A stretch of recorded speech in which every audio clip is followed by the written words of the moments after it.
الحمد لله الحمد لله الذي هدانا لهذا وما كنا لنهتدي لولا أن هدانا الله أشهد أن لا إله إلا الله وحده لا شريك له وأشهد أن سيدنا وشفيعنا ومولانا محمدا عبده ورسوله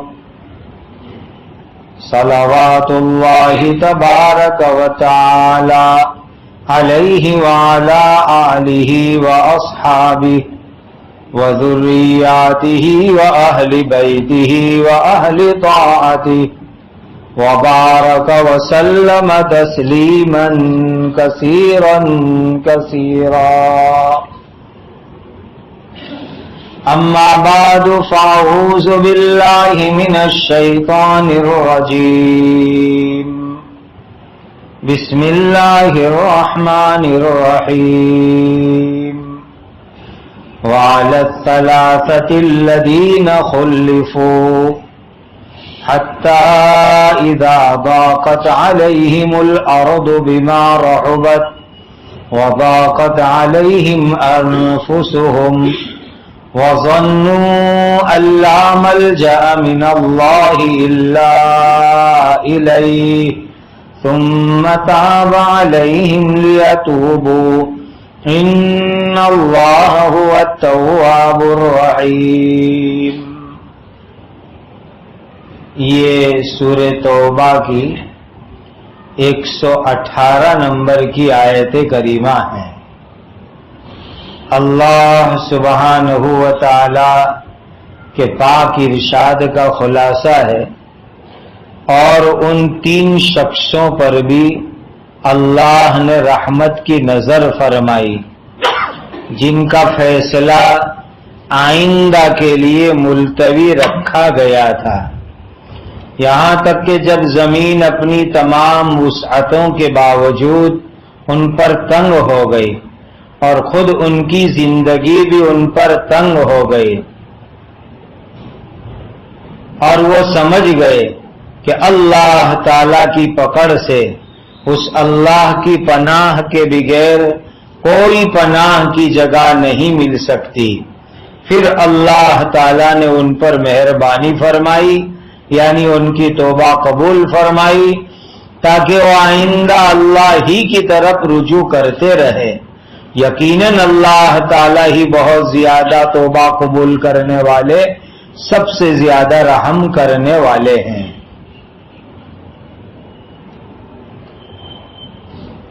غزوہ تبوک کا واقعہ چل رہا تھا، اس کے متعلق یہ اختتامی آیتیں ہیں اور ان آیتوں کے اندر 3 صحابہ کرام کا عجیب و غریب واقعہ اللہ تعالی نے بیان فرمایا. جب تبوک کی لڑائی ہوئی تو 10,000 یا 30,000 صحابہ کرام دشمنوں سے مقابلہ کرنے کے لیے تشریف لے گئے. مدینہ میں تقریباً جتنے بھی مخلص ایمان والے تھے، تندرست لوگ تھے، سب کے سب اللہ کے راستے میں نکل گئے. نہ جانے والوں میں ایک تو منافقوں کی پارٹی تھی جس میں 80 کے قریب منافقین تھے جو اللہ کے راستے میں نہیں گئے اور وہ بہانے کرتے رہے. دوسری ایک جماعت بیمار لوگوں کی تھی، معذور، محتاج، لولے لنگڑے، اپاہج قسم کے لوگ، وہ اپنی بیماری کی وجہ سے سفر میں نہیں گئے. لیکن یہ 3 صحابہ جو حقیقت میں اخلاص والے، سچے پکے ایمان والے، پورے تندرست، مالدار بھی، سفر میں جا بھی سکتے، لیکن اس کے باوجود یہ 3 حضرات نہیں گئے۔ ان 3 صحابہ میں ایک تھے حضرت کعب ابن مالک رضی اللہ تعالی عنہ، یہ بڑے شاعر بھی تھے۔ دوسرے صحابی ہے حضرت مرارہ ابن ربیع رضی اللہ تعالی عنہ، اور تیسرے صحابی ہے حضرت ہلال ابن امیہ رضی اللہ تعالی عنہ۔ یہ 3 صحابی سفر میں نہیں گئے۔ حضرت کعب رضی اللہ تعالی عنہ اپنی بات خود سناتے ہیں جو حدیث میں موجود ہے کہ میں بیعت عقبہ کے اندر بھی شامل تھا۔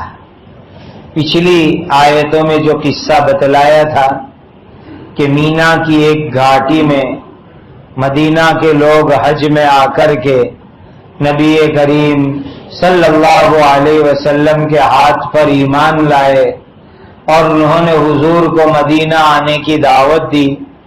اس موقع پر مدینہ کے جو لوگ مکہ آئے تھے اس میں حضرت کعب ابن مالک رضی اللہ تعالی عنہ بھی تھے، اور اس بیعت عقبہ میں شامل ہونا یہ اتنی بڑی نعمت تھی کہ خود حضرت کعب کہتے ہیں کہ بدر کی لڑائی میں حصہ لینے کے مقابلے میں عقبہ والی بیعت کے اندر میں شامل ہوا، اس پر مجھے بہت زیادہ خوشی ہے، کیونکہ اسی موقع پر انہوں نے حضور کو مدینہ آنے کی دعوت دی اور حضور اس کی برکت سے اللہ کے حکم سے ہجرت کر کے مدینہ منورہ تشریف لے گئے۔ تو حضرت کعب کہتے ہیں کہ میں تمام جنگوں میں، غزوات میں، جہاد میں شامل رہتا تھا، صرف بدر میں نہیں گیا تھا، اس لیے کہ وہ تو ایمرجنسی میں اچانک میں ہو گئی تھی، اور اس میں جو لوگ شریک نہیں ہوئے ان کے لیے کوئی ناراضگی اور غصہ بھی نہیں تھا، اسی لیے کہ وہ اچانک کی بات تھی۔ لیکن جب تبوک کی جنگ کا موقع آیا کہ میں اس وقت اپنی زندگی میں بہت ہی اچھا مال والا تھا، تندرستی بھی میری بہت اچھی تھی، اور اس وقت میرے پاس 2 سواری کے جانور بھی تھے۔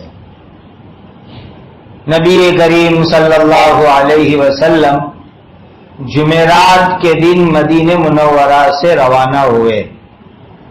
زیادہ تر حضور کا سفر مدینہ سے جمعرات کے دن ہوا کرتا تھا، تو کہا حضور جمعرات کے دن مدینہ منورہ سے روانہ ہوئے، تو میں نے سوچا کہ میں بھی جاؤں گا۔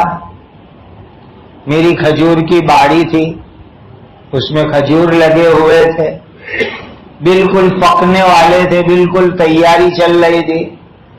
تو میں نے سوچا کہ میرے پاس تو بہت تیز جانور ہے، سواری میری بہت اسپیڈ والی ہے، حضور اور صحابہ دوسرے سب چلے گئے، میں 1-2 دن کے بعد گھر سے نکلوں گا، اور میری سواری، میرا جانور اسپیڈ والا ہے، تو میں جلدی جلدی جا کر کے حضور کو پکڑ لوں گا، صحابہ کو بھی مل لوں گا۔ یہ میں نے اپنے دل کے اندر سوچا۔ پھر دوسرا دن ہوا تو کہا آج شام کو جاؤں گا۔ تیسرا دن ہوا کہ آج دوپہر میں نکلتا ہوں، ابھی نکلتا ہوں، شام میں جاتا ہوں۔ اور جو بھی آدمی دین کے کسی کام کے لیے نکلنا چاہے، کوئی بھی دین کا کام ہو، تو شیطان پوری طاقت لگا دیتا ہے کہ اس کو نکلنے نہ دے رہے، کسی طرح بھی وہ اس کو بٹھانے کی کوشش کرتا ہے۔ یہ عام انسانوں کا حال ہے۔ حضرت کعب بن مالک تو بہت اونچے درجے کے صحابی تھے، انہوں نے کہا کہ میں نے پکی نیت کی کہ میں جاؤں گا اللہ کے راستے میں، آج جاؤں، کل جاؤں، پرسوں جاؤں، آج کل میں کئی دن نکل گئے، یہاں تک کہ نبی کریم صلی اللہ علیہ وسلم تبوک پہنچ گئے۔ کافی دور ہے تبوک مدینہ سے، وہاں شام کی سیریا کی سرحد لگتی ہے، عرب پورا ہو جاتا ہے، وہاں حضور پہنچ گئے۔ بس اب میرے دل کے اندر بہت غم ہوا، ارے نبی کریم صلی اللہ علیہ وسلم چلے گئے اور میں جا نہیں سکا، مجھے بہت غم ہوا دل میں۔ کا مدینہ میں نکلتا تھا تو مجھے عورتیں نظر آتی تھی، بوڑھے ضعیف لوگ نظر آتے تھے، منافق لوگ نظر آتے تھے، اور میں دل میں بہت زیادہ غمگین ہوتا تھا کہ میں نے بہت بڑی غلطی کر دی، بھول چوک کر دی، میں نہیں گیا، میرا بہت بڑا قصور ہے، مجھے جانا چاہیے تھا۔ لیکن اب کیا، اب تو حضور وہاں پہنچ بھی گئے، کافی دن ہو چکے، اب جانے کی کوئی گنجائش نہیں تھی۔ اندر میں بہت غمگین تھا، حضور کے بغیر مدینہ میں اچھا نہیں لگتا، حضور کے ساتھ سفر میں نہیں گیا، اور یہاں سب بیمار معذور لوگ ہیں یا منافق لوگ ہیں۔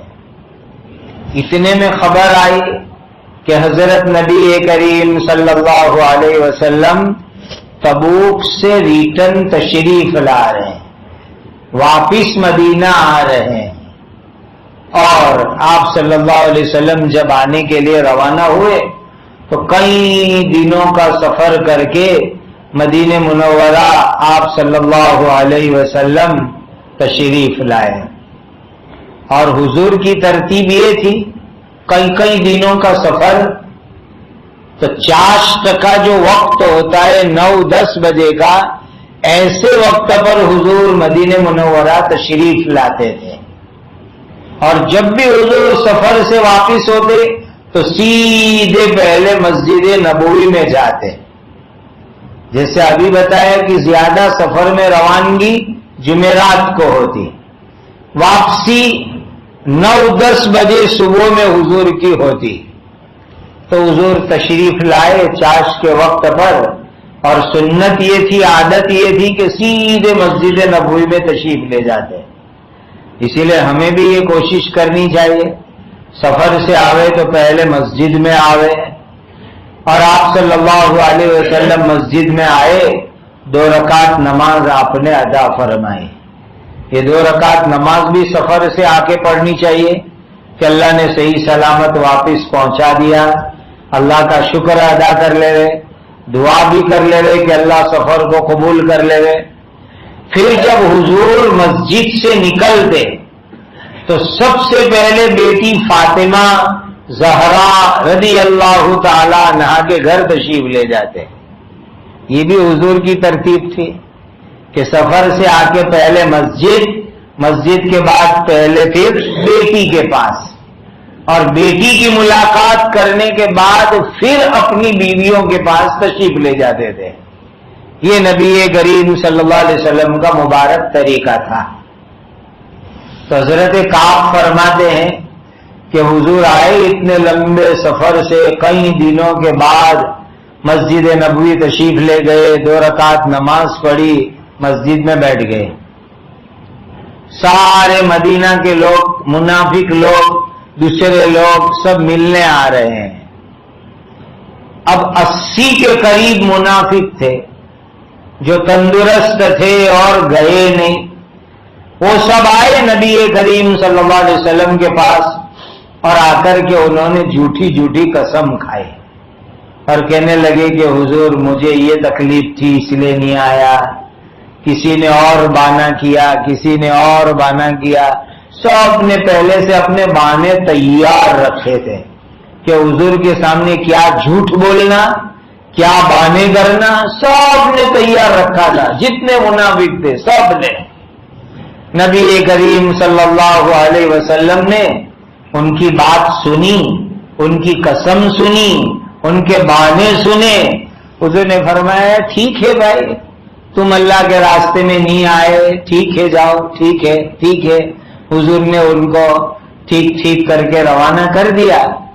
اور حقیقت کیا ہے وہ کہا اللہ کے حوالے.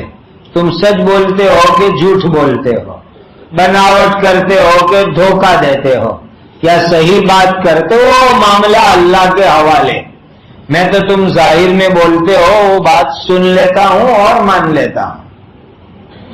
حضرت کعب رضی اللہ تعالیٰ عنہ کہتے ہیں کہ میرے دل میں بھی خیال آیا کہ میں بھی کوئی زوردار بانا بناؤں.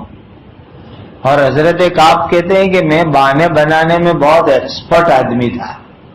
میں چاہتا تو ایسا بانا بنا تھا کہ حضور میری بات بھی ایک دم سچی مان لیتے، اور حضور بھی مجھے کہتے کہ چلو ٹھیک ہے تم نہیں آئے اللہ کے راستے میں، کوئی وعدہ نہیں، کوئی گناہ نہیں. کہا میں بانے بنانے میں بہت ایکسپرٹ تھا. میں نے سوچا بھی کہ میں بھی کوئی بانا کروں، لیکن پھر دل میں آیا کہ ابھی میں حضور کے سامنے بانا کر لوں گا، لیکن اللہ تعالیٰ تو میرے دل کی بات کو جانتے ہیں.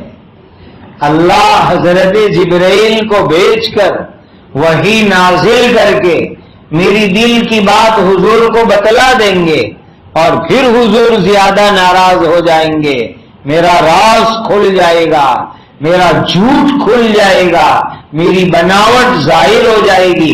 اس لیے میں نے طے کر لیا کہ کچھ بھی ہو سچ بولوں گا، جو ہو میں سچ بولوں گا. اور صحیح بات یہ ہے کہ آدمی سچائی پر رہتا ہے تو اللہ اس کی برکت سے اس کو نجات اور چھٹکارا عطا فرما دیتے ہیں. حضرت کعب کہتے کہ میں نے یہ بھی سوچا کہ میں 2 گناہ نہیں کرنا چاہتا. ایک گناہ تو میں نے کیا ہی تھا کہ اللہ کے راستے میں گیا نہیں. اب جو میں جھوٹا بہانہ کرتا تو دوسرا گناہ ہو جاتا، ڈبل گناہ ہو جاتے. اس لیے میں نے طے کیا تھا کہ 2 گناہ مجھے کرنے نہیں ہیں. اب میں آہستہ آہستہ سب منافق چلے گئے. اس کے بعد نبی کریم صلی اللہ علیہ وسلم کے پاس پہنچا. وہاں مجمع تھا. پہلے تو حضور مسکرائے، لیکن کیسے ہنسے؟ جیسے ناراضگی سے ہنسنا ہوتا ہے. ہر ایک ہنسنا خوشی کا نہیں ہوتا، بعض مرتبہ ہنسنا ناراضگی کا بھی ہوتا ہے. حضرت کعب کہتے کہ مجھے دیکھ کر کے حضور ذرا ناراضگی سے ہنسے. پھر میری طرف سے حضور نے منہ پھرا لیا ناراضگی سے. تو میں نے کہا حضور آپ ناراض مت ہو، میں صحیح سچی بات کہتا ہوں، میرا آنے کا پکا ارادہ تھا، لیکن بس میں آج کل کرتا رہا اور اسی کے اندر میں آپ کے ساتھ آ نہیں سکا. تو نبی کریم صلی اللہ علیہ وسلم نے ذرا ناراضگی کے انداز میں فرمایا کیا تم نے سفر کے لیے جانور خریدا نہیں تھا؟ کہا حضور میں نے خریدا تھا. پھر کیوں نہیں آئے سفر میں؟ کہ بس آج کل سستی کاہلی ہو گئی اور میں آپ کے ساتھ نہیں آ سکا. جب انہوں نے صاف صحیح سچی بات کہہ دی تو نبی کریم صلی اللہ علیہ وسلم نے بھی فرمایا یہ آدمی سچ بول رہے ہیں، صحیح بول رہے ہیں یہ آدمی، لیکن اب اللہ کے راستے میں تم آئے نہیں، اسی لیے تم لوگوں کا معاملہ اللہ کے حوالے، میں ابھی کچھ نہیں کہتا، جاؤ. پھر اللہ کی طرف سے جو فیصلہ آئے گا، سزا کیا دینی تم کو، وہ اللہ تعالیٰ کے یہاں سے فیصلے پر ہے. دوسرے صحابی حضرت مرارہ ابن ربیع رضی اللہ تعالی عنہ، وہ کہتے ہیں کہ ان کی باڑی بہت شاندار تھی اور باڑی میں بہت سارے پھل فروٹ لگے ہوئے تھے. تو انہوں نے دل میں سوچا کہ میں ہمیشہ ہر جہاد میں، ہر غزوے میں، ہر سفر میں حضور کے ساتھ میں رہا ہوں، اب ایک مرتبہ نہیں جاؤں گا تو اس میں کون سا گناہ ہو جائے گا، ذرا باڑی دیکھ لوں، باڑی سنبھال لوں، پھل فروٹ سنبھال لوں، اس نیت سے حضرت مرارہ رضی اللہ تعالی عنہ نہیں گئے۔ تو انہوں نے جا کر اپنا ارادہ یہ بتلایا، حضور یہ باڑی کی وجہ سے میں نہیں آیا تھا اللہ کے راستے میں، لہذا یہ پوری باڑی اللہ کے نام پر میں صدقہ کر دیتا ہوں۔ یہی باڑی میرے لیے رکاوٹ بن گئی اللہ کے راستے میں جانے سے، اس لیے پوری باڑی میں اللہ کے نام پر صدقہ کر دیتا ہوں۔ تیسرے بزرگ حضرت ہلال ابن امیہ رضی اللہ تعالیٰ عنہ، وہ تھوڑی عمر والے آدمی تھے، بڑے بوڑھے آدمی تھے۔ ان کا معاملہ ایسا تھا کہ ان کے گھر میں سب بچے، کچے، پوتے، نواسے، بیٹے بیٹیاں سب اس وقت جمع ہوئے تھے۔ جیسے کبھی ویکیشن آ جاوے، شادی آ جاوے تو پوری فیملی کے لوگ ایک ساتھ جمع ہوتے ہیں۔ تو حضرت ہلال کہتے ہیں کہ میرے گھر میں اس وقت سب فیملی والے جمع تھے، تو میں نے سوچا کہ سارے رشتہ دار ابھی جمع ہے، میں کہاں ان کو چھوڑ کر کے جاؤں۔ میں پہلے ہر موقع پر حاضر رہتا تھا، ایک آدھ موقع پر اگر چھٹی کروں تو کوئی تکلیف نہیں، ذرا رشتہ داروں کے ساتھ رہوں، فیملی والوں کے ساتھ رہوں، اس نیت سے میں اللہ کے راستے میں نہیں گیا۔ تو انہوں نے طے کر لیا کہ ان رشتہ داروں کی وجہ سے، ان سب گھر والوں کی وجہ سے میں اللہ کے راستے میں نہیں گیا، تو آج کے بعد میں سب سے الگ تھلگ ہو جاؤں گا۔ انہوں نے یہ نیت کر لی۔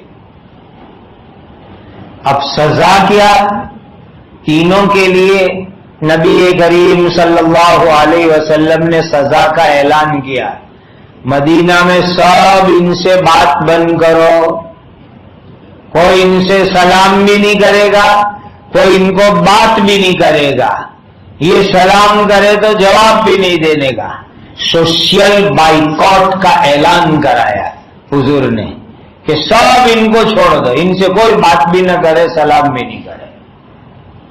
اب یہ دونوں حضرت مرارہ اور حضرت ہلال، وہ تو بیچارے شرم کے مارے گھر میں بیٹھ گئے، رات دن روتے رہتے تھے، اللہ کیا غلطی ہو گئی ہم سے، کیا بھول ہو گئی، ہم تبوک نہیں گئے، اللہ کے راستے میں نہیں گئے، غزوے میں نہیں گئے، کتنی بڑی ہم سے غلطی ہو گئی۔ شرم کی وجہ سے گھر کے باہر بھی نہیں نکلتے تھے۔ ان کو یہ کہ باہر جائیں گے تو بھی فائدہ کیا، کوئی بات تو کرنے والا ہے نہیں، کوئی سلام کا جواب بھی نہیں دے گا، ہم سے بائیکاٹ چل رہا ہے، حضور نے اعلان کر دیا ہے، اسی لیے وہ دونوں تو گھر میں بیٹھ گئے۔ لیکن حضرت کعب رضی اللہ تعالیٰ عنہ کہتے ہیں کہ میں تو نوجوان آدمی تھا، میں کب تک گھر میں بیٹھوں، میں تو گھر سے باہر نکلتا تھا، لیکن مدینہ میں گلیوں میں جاؤں تو کوئی میرے پاس آوے ہی نہیں، جو بھی دیکھے راستہ بدل لے وے، سلام کرو کوئی جواب نہیں دے وے۔ حضور نے اعلان کیا تھا، اور حضور کا اعلان بس صحابہ کے لیے سب کچھ، حالانکہ ہر جگہ حضور دیکھتے نہیں تھے، اور نہ تو حضور نے وہاں کیمرے لگوائے تھے کہ بیٹھ کر حضور دیکھے کہ کون کہاں کیا کر رہا ہے، لیکن یہ نبی کریم صلی اللہ علیہ وسلم کی دل میں محبت، دل میں عظمت، دل میں اکرام، کہ حضور دیکھتے نہیں ہیں پھر بھی کوئی صحابی ان تینوں کو سلام بھی نہیں کرتا، بات بھی نہیں کرتا، جواب بھی نہیں دیتا، کوئی ملنے بھی تیار نہیں۔ کتنے دن تک آدمی صبر کرے مدینہ میں رہنے کا، نہ سب سے بائیکاٹ۔ حضرت کعب کہتے ہیں کہ میرے چچا زاد بھائی، ان کا نام حضرت قتادہ رضی اللہ تعالیٰ عنہ تھا، وہ میرے پکے دوست تھے، اور ان کی ایک باڑی تھی جس میں چاروں طرف اونچی اونچی دیوار تھی۔ تو کہا مجھے پتا چلا کہ میرے دوست پکے اور میرے چچا کے بیٹے قتادہ اپنی باڑی کے اندر بیٹھے ہیں، تو میں دیوار کود کے ان کے پاس گیا اندر۔ دیکھو صحابہ کی شان دیکھو، حضرت کعب ملنے گئے اپنے پکے دوست کو، چچا کے بیٹے بھی اور دوست بھی، اور باری میں دیوار کود کے گئے جہاں کوئی دیکھ ہی نہیں سکتا. کہا میں نے جا کے وہاں ان کو سلام کیا تو انہوں نے بھی جواب نہیں دیا. وہاں اکیلے میں کوئی دیکھتا نہیں ایسی جگہ پر، حالانکہ پکے دوست چچا کے بیٹے، جواب نہیں دیا. میں ان کے پاس جا کے بیٹھ گیا اور منت سماجت کرنے لگا، رونے لگا. بھائی میرے دوست، کیا میں اللہ اور اس کے رسول سے محبت نہیں کرتا ہوں؟ میرے دل میں اللہ کی محبت ہے، اللہ کے رسول کی محبت ہے، میرے ساتھ بات کرو. چچا صاحب بھائی بولتے جی نہیں، جواب ہی نہیں دیتے.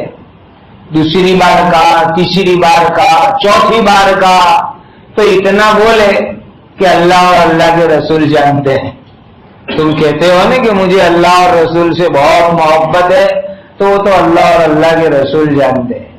کہ میرے دل پہ بہت لگا کہ چچا صاحب بھائی بھی میرے ساتھ بولنے کے لیے تیار نہیں ہے.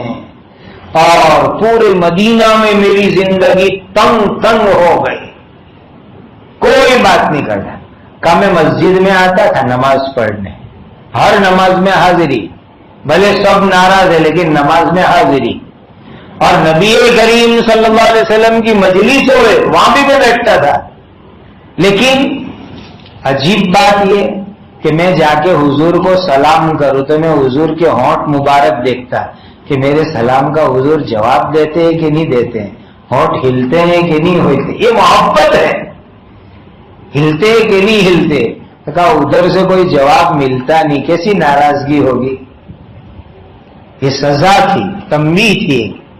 کہا جب میں نماز پڑھتا سنت نفل وغیرہ تو نبی کریم صلی اللہ علیہ وسلم مجھے دیکھتے، اور جب میں حضور کو دیکھتا تو حضور منہ پھرا لیتے تھے، پھر حضور میری طرف نہیں دیکھتے تھے.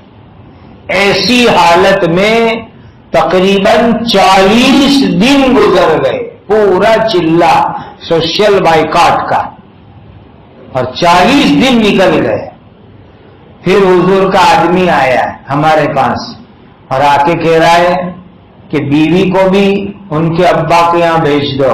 ہاتھ سے بیوی کے ساتھ بھی نہیں رہنے کا، بائیکاٹ بیویوں سے بھی، کہ اب اکیلے رہو، بیویوں کو بھی گھر بھیج دو. تو میں نے پوچھوایا ڈرتے ڈرتے کہ حضور طلاق دے دے کہ ایسے ہی بھیج دے.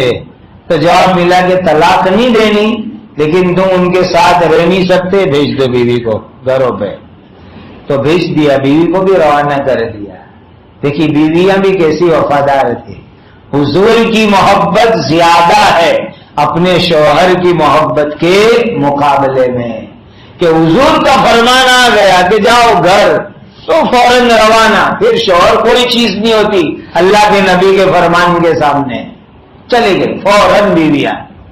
اس میں حضرت ہلال ابن امیہ رضی اللہ تعالیٰ عنہ تھوڑے بوڑھے آدمی تھے، آنکھ میں بھی کمزوری تھی، ان کو سہارے کی ضرورت پڑتی تھی. تو ان کی بیوی نبی کریم صلی اللہ علیہ وسلم کے پاس گئی اور جا کر اپنے شوہر کی سفارش کرتی ہے.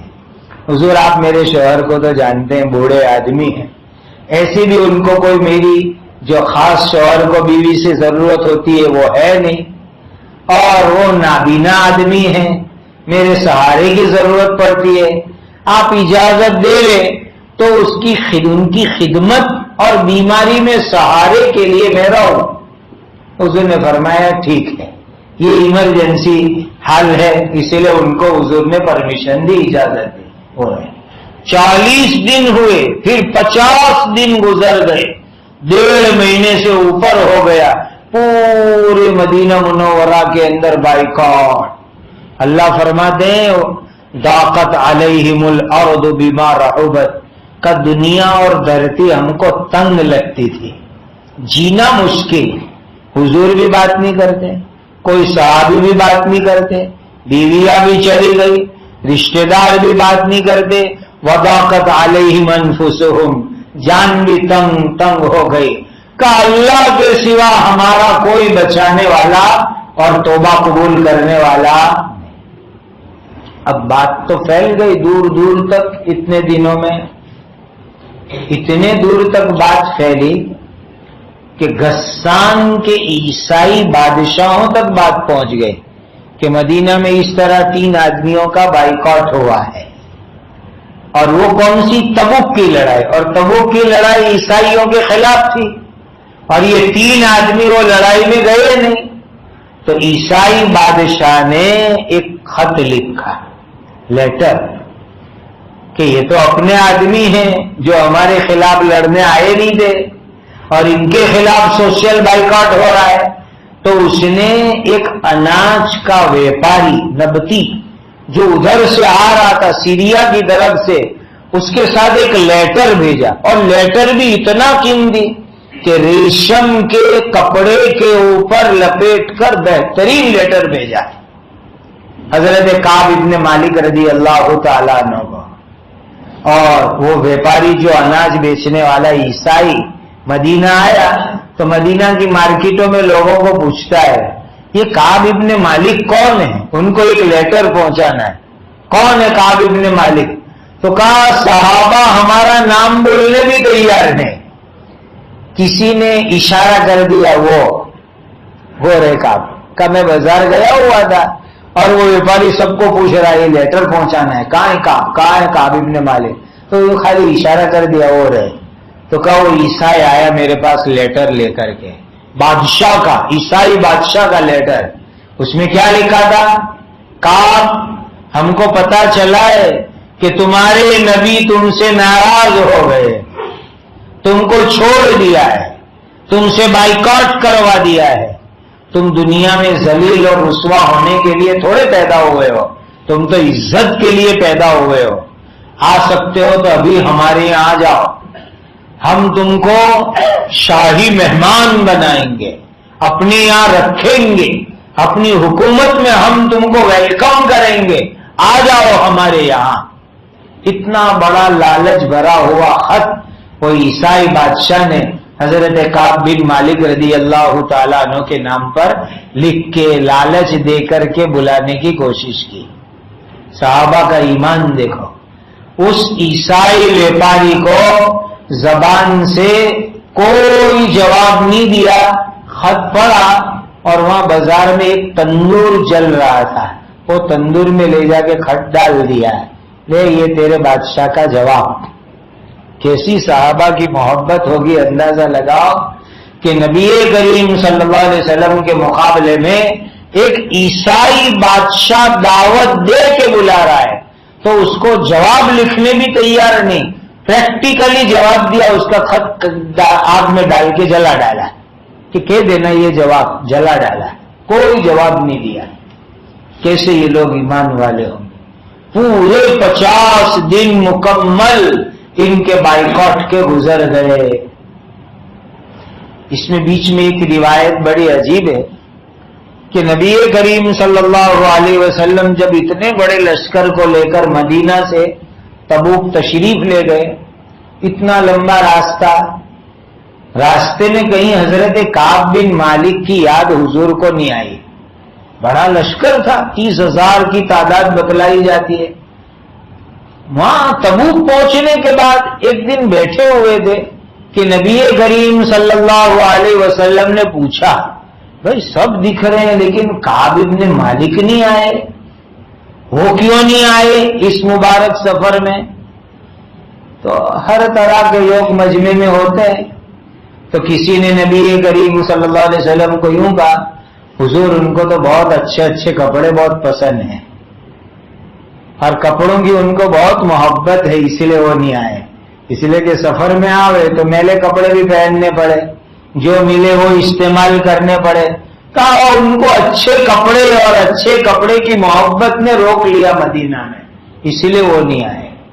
اس لیے بعض لوگ خانقاہ میں نہیں جاتے، جماعت میں نہیں جاتے، دین کے کام کے لیے نہیں جاتے کہ بھئی گھر کا راحت آرام وہاں نہیں ملے گا، ہر وقت ٹائٹ استری کپڑے، گھر کا شاندار بیڈ، ایئر کنڈیشن روم وہاں کہاں ملے گا؟ تو ان کو کہنے کا کہ قبر بھی تو یاد کر لو، وہاں کہاں یہ سب جو ہے فیسیلیٹی جس کے چکر میں ہر وقت لگے رہتے، وہ تھوڑی ساری فیسیلیٹیاں وہاں اویلیبل ہوگی، حاضر ہوگی، وہاں تو ایمان اور اعمال کی بنیاد پر سب کچھ حاضر ہوگا، ان کو یہ سوچنا چاہیے۔ تو جب یہ بات کہی ان کی طرف سے تو ایک دوسرے بڑے بزرگ صحابی نے کہا تم غلط کہتے ہو، کعب ابن مالک اچھے آدمی ہیں، کوئی وجہ ہوگی وہ نہیں آئے۔ یہ حدیث ہم کو ایک بہت بڑا لیسن اور سبق دیتی ہے۔ ہم کسی جگہ بیٹھے ہو اور کسی مسلمان کے بارے میں کوئی غلط بات کرے، بری بات کرے، اس کو فوراً ٹوک دینا چاہیے، روک دینا چاہیے کہ تم نے ایک مسلمان بھائی کے بارے میں غلط بات بولی، فوراً ٹوکو، روکو، یہ ایمان کا تقاضا ہے۔ تو حضور کے سامنے ان کے بارے میں ایک بات کہی جو ذرا غلط جیسی نامناسب بات تھی، تو دوسرے صحابی نے فوراً ٹوک دیا کہ نہیں، کعب ابن مالک ایسے نہیں ہے، تم غلط کہہ رہے ہو، کپڑے وپڑے کا کوئی چکر نہیں، کوئی وجہ ہوگی، وہ نہیں آئے اللہ کے راستے میں۔ پورے 50 دن بائیکاٹ کے گزر گئے، اور 50 دن گزرنے کے بعد ایک دن آپ صلی اللہ علیہ وسلم اپنی بیوی حضرت ام سلمہ رضی اللہ تعالی عنہا کے مکان پر تھے۔ سب بیویوں کی باری چلتی تھی، تو اس دن حضرت ام سلمہ رضی اللہ تعالی عنہا کی باری تھی، اور وہاں حضور رات کو تھے۔ تقریباً 1/3 رات گزر گئی۔ اس کے بعد رات کے وقت پر حضرت جبرائیل امین آئے اللہ کے یہاں سے، اور آ کر کے یہ تینوں حضرات کی توبہ اللہ نے قبول فرما لی، ان کو معاف کر دیا، یہ آیت آ کر کے حضور کو سنائی۔ اب آدھی رات تھی، 1/3 رات گزر گئی تھی۔ حضور نے حضرت ام سلمہ کو کہا کہ دیکھو یہ تینوں حضرات کی توبہ آ گئی اللہ کے یہاں سے، اور ابھی رات میں ان کو خبر دینا مناسب نہیں ہے، اس لیے کہ ابھی رات کو خبر دیں گے تو پورے مدینہ میں ایک ہنگامہ ہو جائے گا، اور سب لوگ اٹھ کر کے حضرت کعب کی ملاقات کے لیے، مبارکبادی کے لیے دوڑیں گے، اور رات بھر آج کوئی سوئے گا نہیں۔ اسی لیے سب کو اپنے گھروں میں آرام سے ابھی رہنے دو، صبح ہوگی تب اطلاع کریں گے، ابھی آدھی رات میں سب کو جگانے کی ضرورت نہیں ہے۔ دیکھو یہ بھی ایک سیکھنے کی چیز ہے۔ بعض لوگ جو ہے نا ایسے مزاج کے ہوتے ہیں کہ کوئی بات ان کے پیٹ میں رہتی نہیں ہے، صبح تک بھی نہیں رہتی، ان کو رات کو کوئی بات پتہ چلے گی تو نیند قربان کر کے بھی جب تک اس کو پھیلائیں گے نہیں وہاں تک ان کو خود کو نیند نہیں آتی ہے۔ جب تک سب کی نیند خراب نہیں کریں گے وہاں تک ان کو خود کو نیند آتی نہیں۔ دیکھو اتنا بڑا معاملہ، 50 دن سے ان کا بائیکاٹ چل رہا تھا اور سزا کی تنبیہ چل رہی تھی، لیکن توبہ بھی آئی تو اللہ کے یہاں سے آ رہی ہے توبہ، پھر بھی حضور نے آدھی رات کو بتلانا مناسب نہیں سمجھا، اس لیے کہ 50 دن ہو گئے، آدھی رات اور زیادہ، ہر ایک اپنی اپنی جگہ پر ہے۔ ماحول جو ایک سکون میں ہوتا ہے نا، اس کو باقی رکھنے کا، ماحول کے سکون کو ختم کرنے کی کوشش نہیں کرنے کی، سب اپنی اپنی جگہ ہو رہا ہے، ہونے دو، صبح بتلائیں گے۔ فجر کی نماز کے لیے جب نبی کریم صلی اللہ علیہ وسلم تشریف لائے تو حضور نے صحابہ کو قرآن کی آیتیں سنائی اور خوشخبری دی کہ آج رات کو اللہ تعالیٰ نے ان تینوں لوگوں کی توبہ اور معافی کا اعلان کر دیا۔ اب اس وقت فجر میں وہ دونوں بزرگ صحابی تو گھر میں ہی رہتے تھے، وہیں نماز پڑھتے تھے، روتے رہتے تھے۔ حضرت کعب ابن مالک رضی اللہ تعالیٰ عنہ کا محلہ بھی ذرا دور تھا، وہ فجر پڑھ کے اپنے گھر کی چھت پر بیٹھے ہوئے تھے، اور حضور نے یہاں مسجد نبوی میں سب کو خوشی کی خبر سنائی، کیا جرات یہ آیت آئی اور سب کی توبہ قبول، تو ہر ایک صحابی یہ چاہتے کہ میں جاؤں پہلے حضرت کعب کو خوشخبری سنانے، ہر ایک چاہتے ہیں میں جاؤں۔ سب سے پہلے دوڑے حضرت ابوبکر صدیق رضی اللہ تعالیٰ، خود دوڑے، اور حضرت عمر فاروق دوڑے کہ چلو دوڑ کے جاوے اور حضرت کعب کو خوشخبری سنا رہے۔ حضرت ابوبکر صدیق نے یہ چالاکی کی، دیکھو صدیق کی ہوشیاری کہ اگر راستے چل کر کے جاؤں گا تو دیر لگے گی پہنچنے میں، تو وہاں قریب میں ایک پہاڑ تھا چھوٹا سا. حضرت ابوبکر صدیق پہاڑ پہ چڑھ گئے. نے چڑھ کے وہاں سے زور سے آواز لگائی, اس لیے کہ آدمی اوپر چڑھ جاوے نے آواز لگاوے تو دور تک آواز پہنچ جاتی ہے. تو قریب میں صلاح پہاڑ پر چڑھے اور وہیں سے آواز لگی, یا کعب یا کعب, عربی میں آواز لگائی زور زور سے, خوش ہو جاؤ, اللہ نے تمہاری توبہ قبول کر لی, اللہ نے تمہاری توبہ قبول کر لی. حضرت کعب کہتے ہیں کہ یہ خوشی کی خبر سن کر کے میں تو فوراً سجدے میں گر گیا اللہ کے سامنے کہ میرے اللہ نے 50 دن کے بعد میری توبہ قبول فرما لی. اور پھر میں گھر سے نکل کر کے جلدی مسجد نبوی آیا. پورے مدینہ کے صحابہ بھیڑ لگا کر کے جمع اکٹھے, سب مبارکبادی دینے کے لیے, پوری مجلس بھری ہوئی. حضرت کعب مسجد کے اندر داخل ہوئے اور سب صحابہ جلدی ان کی ملاقات کر رہے ہیں, مبارکبادی دے رہے ہیں, خوشیاں ہو رہی ہے. اللہ اکبر کہ اللہ نے تمہاری توبہ قبول فرما لی. یہ پوری چیز سچائی کی بنیاد پر, غلطی ہوئی یقیناً ہوئی, لیکن اس کے باوجود انہوں نے سچ بولا تو اس سچائی کی برکت سے اللہ نے ان کی توبہ قبول فرما لی اور ان کی معافی کا قرآن مجید میں اعلان فرما دیا. بس یہ مزاج انسان کا ہونا چاہیے, غلطی کے بعد بات نہ بناوے, بہانے نہ کرے, ادھر ادھر اینچ پینچ نہ کرے, بول رہے غلطی فوراً اقرار کر لینے کا اور سچ بولنے کا. اللہ کہیں سے بھی معافی کا انتظام فرما دیتے ہیں. اللہ تعالی ہم سب کو ایسی اچھی توفیق عطا فرمائے, سچائی کی, اقرار جرم کی, اور بیجا بہانے سے اللہ ہماری حفاظت فرمائے.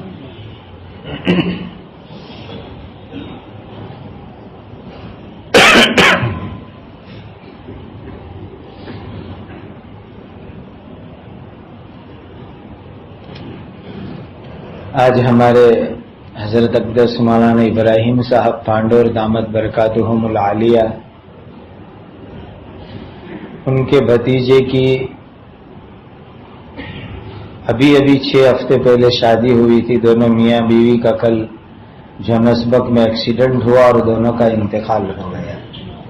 اللہ تعالیٰ ان دونوں کی مغفرت فرمائے. بھائی مسعود کے یہ بیٹے بیٹی ہوتے, اللہ دونوں کی مغفرت فرمائے, درجات کو جنت الفردوس میں بلند فرمائے اور کروٹ کروڑوں رحمت نازل فرمائے. وہاں نواپور میں دارالاحسان کے ہمارے ورکنگ کمیٹی کے ممبر شعیب بھائی ماندہ اور مفتی احمد ماندہ کی پھوپھی اور شعیب بھائی ماندہ کی بہن کا بھی آج انتقال ہو گیا. اللہ تعالیٰ ان کی بھی مغفرت فرمائے, درجات کو جنت الفردوس میں بلند فرمائے. فاطمہ بی بی ناتال والا, اللہ ان کو عافیت عطا فرمائے, عافیت کی دولت سے مالا مال فرمائے, راحت کی دولت سے مالا مال فرمائے. درود شریف فرمائے. الحمدللہ رب العالمین. اللهم صل على سيدنا محمد وعلى آل سيدنا محمد صلاة تنجينا بها من جميع الأهوال والآفات وتقضي لنا بها جميع الحاجات وتطهرنا بها من جميع السيئات وترفعنا بها عندك أعلى الدرجات وتبلغنا بها أقصى الغايات من جميع الخيرات في الحياة وبعد الممات إنك على كل شيء قدير. يا ذا الجلال والإكرام, يا ذا الجلال والإكرام, يا ذا الجلال والإكرام, يا أرحم الراحمين, يا أرحم الراحمين, يا أرحم الراحمين. اللهم اغفر أمة سيدنا محمد صلى الله عليه وسلم. اللهم ارحم أمة سيدنا محمد صلى الله عليه وسلم. اللهم تجاوز عن أمة سيدنا محمد صلى الله عليه وسلم.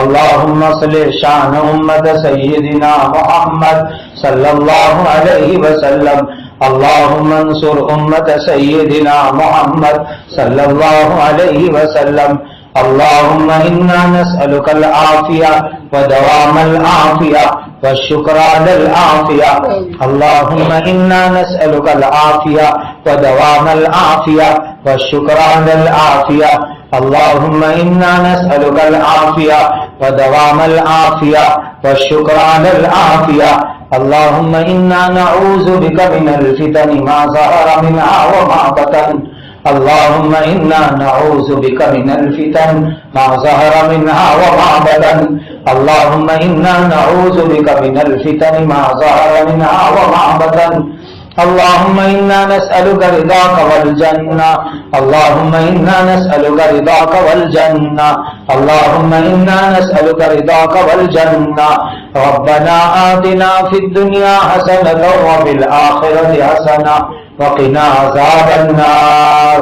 اے اللہ تمام بیماروں کو شفا عطا فرما، جن پر جنات جادو نظر بد کے اثرات ہیں ان کو بھی شفا عطا فرما، مقروضوں کا قرض ادا کرنے کی شکلیں پیدا فرما، بے گھروں کو گھر عطا فرما۔ اے اللہ جو جس مصیبت میں ہے ان کو نجات عطا فرما۔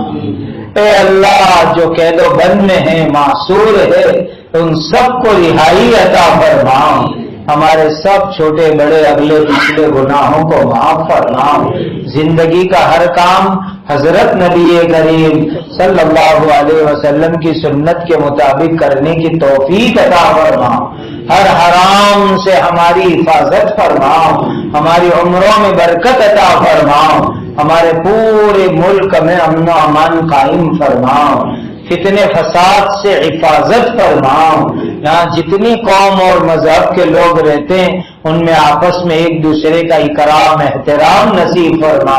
حضرت نبی کریم صلی اللہ علیہ وسلم نے جتنی خیر بھلائیاں مانگی بتلائی ہمیں اور پوری امت کو عطا فرما۔